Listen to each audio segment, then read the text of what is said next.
Food. Food. Food. Food is delicious. It's one of the few things that nearly everyone can agree on. Susu is from China, I am from the United States, and while we have settled most of our food differences, we still have some strong opinions about food. Today, we're going to be comparing Chinese and American food culture. So sit back, grab a snack, relax, and let's dig in. Hello, welcome back to the channel. So today we are hoping to discuss about the cultural difference in food. As an intercultural couple, I think we definitely share a lot of differences and some similarities. But when it comes to what we eat, the food and cuisine, there was some cultural shock in the beginning. So first, let's get started with our appetizers, with our first item on the menu, drinks. So, ice water, as you may know, is really popular in America, to the point where it's a bit of a culture shock for anyone visiting the US. What is your thought on ice water, and what do you guys drink instead? Yeah, so I think in China we always serve like warm tea. I think at first when I came to the US, it was definitely something I'm not used to. I would just ask, tap water without ice. But now I'm getting more and more used to it, so I think it's fine. But remember, whenever my mom comes to visit, she always wants to just find a kettle to like boil some hot water for her tea. But yeah, that's one thing I think was quite a difference. Indeed, indeed. And I gotta admit, I don't think that ice water is the most refreshing beverage. I personally like to take big gulps of water. So if it's really iced, I'm just gonna give myself an ice cream headache immediately. So honestly, room temperature is the best temperature for me. It is funny though, in China it's considered very unhealthy to drink iced things. Yes, it was something that my parents were all the elderlies were like educating us, like, oh, you always need to drink warm water, otherwise things gonna not function well. And I remember one thing so funny. Our puppy had this upset the stomach in the middle of the summer. And my mom was like, that's because you guys don't give him hot water. So that's why he get all the stomach problems. But I was like, what? Alright, the next item of our appetizers is our vegetables. So in the US, a lot of times we really like salads and cold veggies. We do eat like roasted vegetables as well. But I would say salads are still probably the most popular way to eat vegetables. That's true, and then I feel like especially in the summer I'm okay with it, but in the winter I definitely want something that's cooked. I want it to be like more juicy, so you feel warm and nourished. Yeah. Okay, I find that interesting. What I really like about salads is it's very refreshing, and because it's not cooked at all, the vegetables actually retain some crunch, but also a lot of moisture. And so I feel like the texture of it is very nice. I see. I hope that it's cooked and it's very soft. It's easy to chew. I don't like the crispness of it. Yeah. So for me, I don't really like it when things are too soft. I have a grandma teeth, so everything needs to be cooked. Yes. Now moving on to some main courses. And the meat, I feel like I tend to have things that are more tender and easy to chew. But then for you, like, I'm not a huge fan of steak. Do you feel like the US is a huge fan of steak, or? Yes, yeah. So in the US, we really like our big slabs of meat with our food. I think that's another big difference is we have big slabs of meat versus chopped up tiny pieces. But I think that also has to do with, in China, you're using chopsticks. And so if you have to get out a knife and cut your meat, that would be very difficult. That's true. Speaking of like eating the meat, you guys only eat like the central part, like the chicken breast, steak, and like pork chop and all that, but we eat variety of things like chicken head, chicken feet. I think that's something that you guys were not used to it, and then liver, all the like intestines. We are also like a huge fan of like cooking it as well. Yeah, internal organs are not something that we're really accustomed to eating, and honestly, even now, it's not my favorite part. Like if I could choose between a steak and some beef intestines, I'm gonna choose the steak every time. That's true.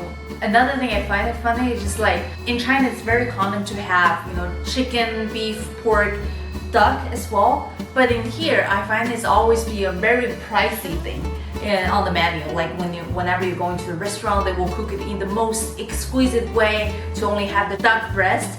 But then I think in China it's something that's very common. Yeah, I think choices of meat are pretty similar, but another interesting thing with choices of meat is in the United States, chicken is our biggest category of meat, whereas in Mandarin even, if you just say meat by itself, it means pork. That's true. That's true. I do feel like whenever that would be the default choice. Yeah. If you can choose one protein for the rest of your life, what would it be? Oh, chicken, hands down. That's true. Yeah, how about true you? for me. But I would prefer the chicken thigh because it's more tender. Yeah, you're a dark meat person. I think that white meat, if you treat it nicely, can be really delicious, and it's also slightly healthier as an option. But you're right, it does tend to be more juicy. When you have a carb with your food that's not a vegetable, what will you tend to go for? I think for Asian, we always go with either rice, noodle, or like steamed buns. I think those are the top choices for Chinese.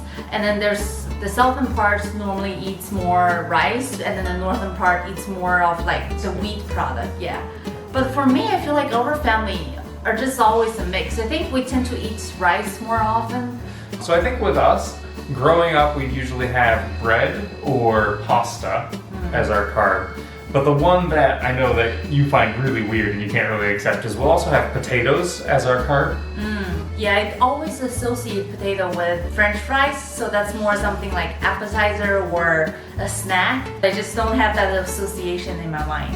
Yeah, you really suffered when we were in Austria. Yeah, that's the only option that they have. But I'm also a big fan of bread. I feel like my breakfast will always be bread. And you know, when I have craving, I tend to get all different kinds of bread from the store, and then just like I can devour them like within the night. Speaking of bread, I think that's also very different between the Asian style of making bread versus how the European or the like Western style. I feel like in Asia it's always the milk bun, and it's like very soft, very chewy, like fluffy. But I think in Western culture you always associate bread with like sourdough or something more chewy.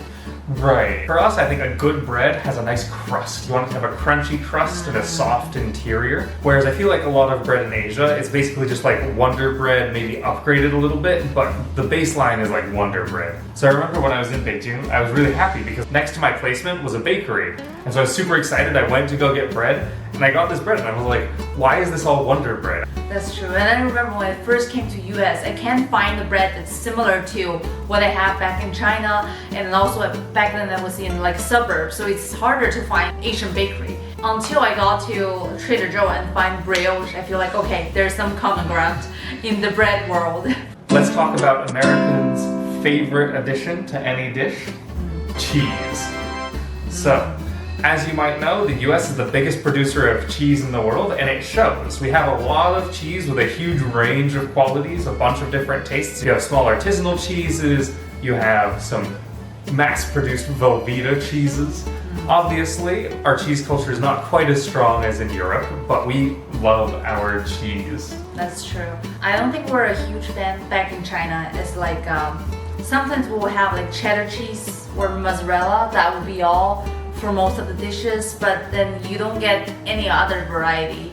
And yeah, I would say like burrata, brie are my two favorites. Yes, yeah, I definitely agree. Brie is my all-time favorite cheese. I know it's kind of mild. I also do like a good camembert. But it is very interesting because the cheese that you get in China is all very mild. Like their cheddar isn't the sharp cheddar that you might be used to in the US. It's just kind of like adjacent to American cheese in terms of taste. Yeah. I also like goat cheese. Oh yeah, goat cheese is really good. But I don't think I can understand blue cheese. It's just, it feels molded. Oh well, I mean, it is. But I hate to tell you. Yeah. Honestly, we need to get you a good blue cheese dip. I think that blue cheese dips are goated, so you probably enjoy them. I don't think I've really had much blue cheese on its own though, either. But in dip, it's really nice. Okay. I have a question for you. What do you reach for if you're feeling in need of some comfort from some food? I feel like the craving I normally have, you know, for late night snacks are tend to be fried chicken and cup noodle. What about you? Pizza. Pizza all the way.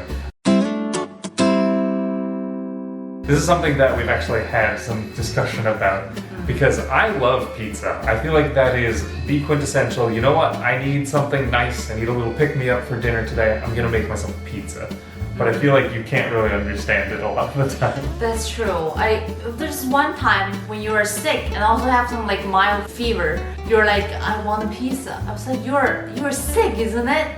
I think Chinese people associate cheese with something unhealthy. I mean, that's true. I mean, pizza's not very healthy. I remember the local pizza place that we would go to as a kid, like literally the grease on their pepperoni pizza, you could pour off if you just tilted the slice sideways.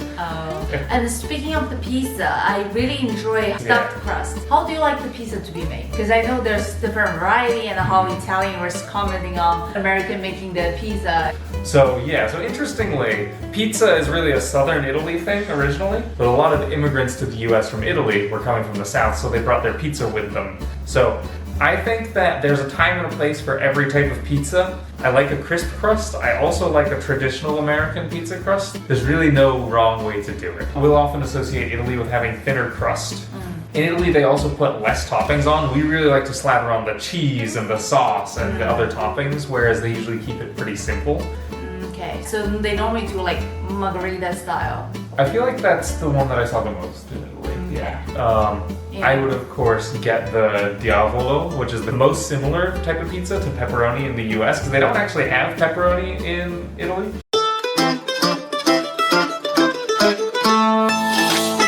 Do you know what pepperoni is in Italian? Not the meat or salami? It's not, no. What is that? It's bell peppers. Okay. Those are pepperoni. I see. So, not exactly the same thing. Definitely more of an American invention. Let's open up our dessert stomachs and move on to desserts. So when you think of the classic dessert flavors, what would you think of? I think for Asia, especially in China, we're thinking of sesame, taro, red bean, and matcha. Matcha is more of like a Japanese thing, but then I think it got like widespread. But especially I think for taro, I find it very interesting because back then, like last week, I made this taro pastry and then I brought it to like the office. But my German colleague never heard of like taro before. I actually hadn't heard of taro either until I went to Asia. Oh. But taro is really good. If you haven't tried taro, I highly recommend you trying it. For the US, I would say our big four flavors of like desserts in general are chocolate, vanilla, fruit, usually strawberries, and then coffee is the last one. No, I think it's red velvet. That's chocolate. Anyway. And then you guys have a lot of pies during Thanksgiving and Christmas. The pecan pie, the pumpkin pie, what else? Apple pie. Yeah. I also like the carrot cake because I feel like I eat a lot of things that I used to not. For instance, the carrot. I tend not to associate carrot in the dessert, but then after you try it a few times, it was just very good. To be fair, as an American, we don't really associate carrots with dessert either. I remember as a kid thinking carrot cake must be the grossest thing ever because it's carrot cake. I'm like, I love carrots. I like cake. I cannot picture the two things together, but now that I'm grown up, my palate has evolved from just maximum sweetness. Speaking of cake, I think it's very common for us to have the pure cream frosting. But for you guys, you do a lot of buttercream. I never heard of it before I came to US. Yeah, yes. We like to have a much richer frosting. I think in the US we have stuff like cream cheese frosting, buttercream frosting, we have like meringue frostings. Where I feel like in Asia it's always very light. It's almost like a whipped cream, like a mildly sweetened whipped cream. Yeah, we always do whipped cream. So when you get to China, you get this birthday cake, and it felt so light that it's like, man, I don't feel like I had a cake. It's like not satisfying that like dense cake urge that you get. So have you ever had like sheet cake from the supermarket? Yeah, you mean in Asia or in the US? In the US, yeah. It's like a flat cake? Yeah, it's just a flat cake, one flavor, or maybe a swirl of flavor, and then just frosting over the top. The most basic type of cake. Like that's kind of what I picture when I think of a birthday cake, is you have a sheet cake, but it's like, it's sweet, it's dense, it's flavorful, I love it. But speaking of complexity, spices. So now you like apple pie with a traditional seasoning and carrot cake and all of that stuff. But I remember when we first started dating, you thought putting cinnamon and nutmeg and like ginger and stuff in sweet dishes was very weird. Yeah, because back in China, we always associate all the spice in the meat cooking. So we cook them with all the meat dishes. And I remember when I was in college, whenever the Thanksgiving season came around, and then I went to the Trader Joe, just all this pumpkin spice, and I was like, oh my god, I can't deal with it because it's all the cinnamon and stuff. But now, as you said, my palate got evolved, and then I feel like, oh, those things are like amazing. Yes. And I feel like once you get accepted to all this type of things, you're able to live and thrive in the US. This is very true. The one thing I haven't been able to convert her on though is licorice, and I know that's a divisive candy already in the US, but I think like licorice or anise flavored things are delicious. Those things are also, as I said before, in China we cook them with meat. The other thing that I find is a little bit more difficult to convert you to is mint ice cream. I remember this one time we found this green ice cream in my parents' fridge, and I was really disappointed because it was green but it was pistachio, and you were like, oh my god, I thought it was going to be mint and it's not. Yeah, because I love pistachio, and I think Europeans love pistachio, so I'm a big fan of that. But I feel like mint flavor, it's just very weird because you always associate that with like toothpaste, and you feel like you're eating toothpaste, you know? Ah, okay, see, no, I associate toothpaste with the dessert, so it makes you want to brush your teeth more. Maybe this is why I have such good dental hygiene. But my teeth are whiter. Another thing is like, what are the popular soft drinks you guys have?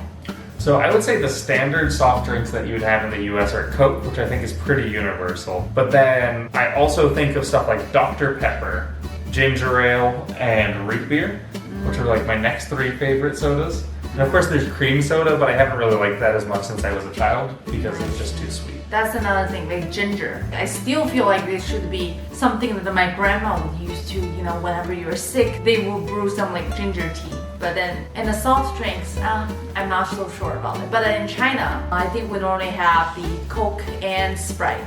It's always a big, I think, question you will ask, oh, are you a Coke person or a Sprite person? Oh, okay, And interesting. I'm a Sprite person. Oh, I actually forgot. Yeah, so those are probably the big three in the US are Coke, Sprite, and Fanta. You give a Coke flavored drink, a lemon soda, and then orange soda. I would have to say my two favorite sodas though are not in the big three. My two favorites are root beer and Dr. Pepper. You have some strong opinions about these, however. I'm just not a huge fan. I find the taste a little bit weird, but I respect your choice.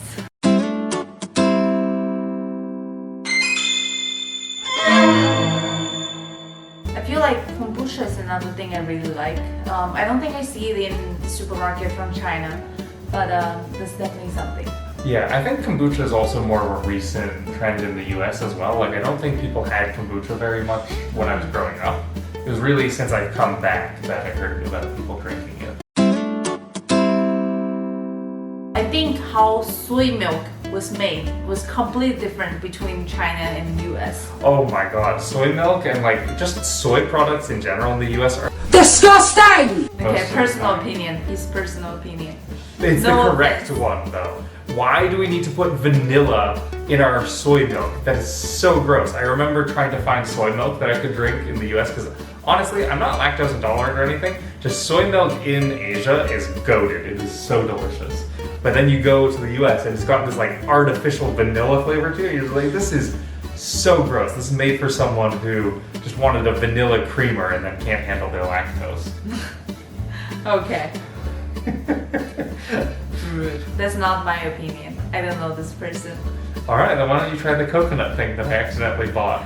I didn't buy it, so I don't have to try it. Well, if you don't dislike horrible vanilla things, then why don't you try it? I think until I came to US, I know about the thing called lactose intolerant, and I didn't know before that all the milk in Asia has already reduced the lactose. I know that I'm, as an Asian person, lactose intolerant. But I think a lot of things like that, a lot of intolerances or allergies are something that doesn't really get talked about in Asia. I remember as a kid, people didn't really care that much. Like, we were allowed to bring peanut butter to school and all of that stuff, but nowadays you're not allowed to do that. Yeah, I don't think we have products that are like separated from no in it or Peanuts. I hope it has no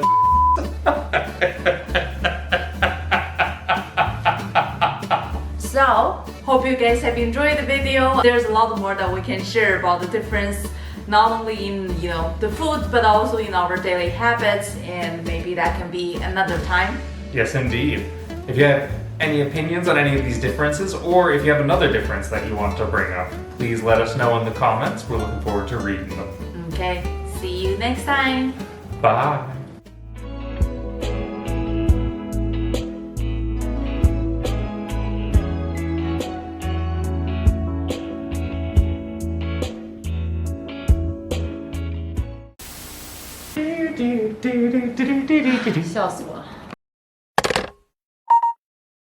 And speaking of the diary, I do feel like Dairy. A few moments later. speaking of the dairy.